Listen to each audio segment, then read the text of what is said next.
Well, hello everybody. So I'm going to try and show you the derivation of the formulas that we talked about. There will be a spot where I'm just going to say we can show you the connection between the two, but I'm just going to ask that you trust me because none of this is going to be tested on. I just want you to see that there's a logic behind how they got to the formulas that they did. So the next 10 minutes or so, brace yourself. Some of this will be, if you haven't had calculus, a little bit weird, but I just want you to see where this comes from. So we have a set of binary data. Binary data is sets of ordered pairs, x, y's, and we have n total of them. So we have an x1, a y1, an x2, a y2, so on and so forth, till an xn and a yn. And what we're trying to do is we're trying to get what's called a best fit line, and the basic idea behind that is we're going to minimize the sum of squared differences. And those sum of differences, or those differences, are referred to as residuals. So what's a residual? So we have this idea of the predicted equation, and we use the hat to indicate that that's the value from the predicted equation. And then we're going to get an actual observed value. Now, sometimes yi and yi hat are equal, they're the same thing, but most of the time they're different. And our residual is computed by going yi minus yi hat. Now, you do want to know this. You do want to know what a residual is. But I'm going to say recall that yi hat has this formula. So it's the slope times xi plus b, which is our y-intercept. So what they did was they said, well, there's another way to see residual when it contains the m and the b.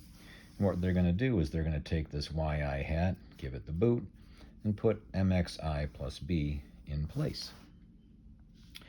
Now, if we take all of the residuals and we add them, because residuals have a negative and they have a positive, when you add them up, they're going to be 0 every time. So what we do is we take the sum of squares. It's like dealing with the distance formula. Y2 minus y1, the quantity squared. X2 minus x1, the quantity squared. So we're squaring it to get rid of the negatives so we can get a distance idea going on. All right. So what we're going to do is we need to take a thing called the partial derivative. Now we're going to take the partial derivative with respect to b, and we're going to take at another time the partial derivative with respect to m.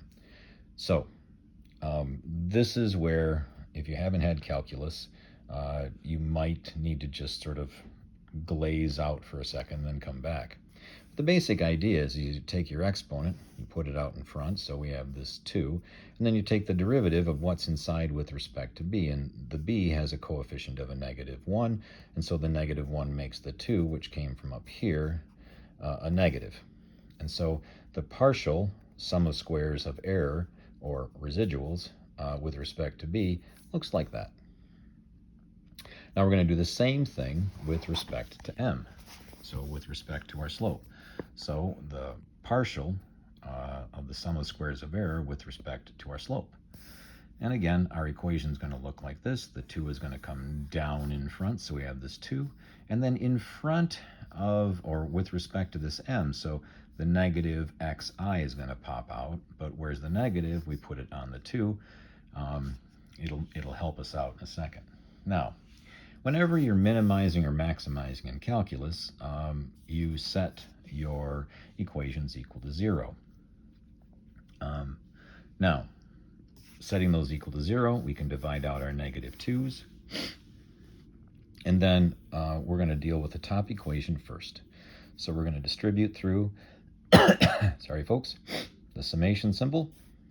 And so we're going to have 0 is equal to the sum I equals 1 to n of yi minus the sum I equals 1 to n of b, and so forth.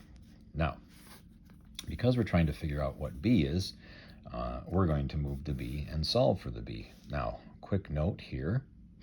When we move it across the equal sign, it becomes positive. And if we're going to take the sum of all of the b's from 1 to n, it's going to be b plus b plus b plus b. And so we're going to have n b's. So we can replace this with NB. We haven't done anything with this side yet. I'm going to turn the page. Now what we're going to do is we're going to divide everything by n. So b is equal to the sum of the yi's divided by n. And then you have m times the sum of the xi's divided by n. Well, that is y bar. That's the average. That's the way we get the mean for the values of the y values. And that is the mean for the x values. So there is our formula that we did the other day to get our y-intercept. We take the mean of the y's minus the slope times the mean of the x's. Now, we've got to figure out what m is. This is a little bit more tricky. So we're going to set it equal to 0, just like we did before. We're going to pass the xi through. So we're going to have yi(xi), bxi, and then mxi squared.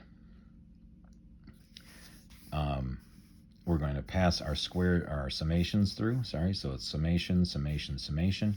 And since we're solving for m, this is what's going to come out in front. And we can move the m outside the summation. So we're going to have m, the sum of the xi squareds, is equal to the sum of the yi(xi's) minus b times the sum of the xi's. Now we've already figured out what b is.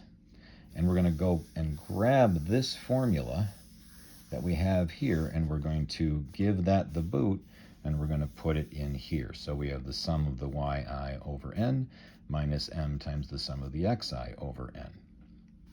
By now it's getting pretty sloppy, and I apologize for that.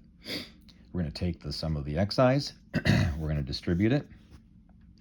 So this will become sum of yi, sum of xi over n, and this will be m times the sum of xi's squared, because there's two of them, divided by n.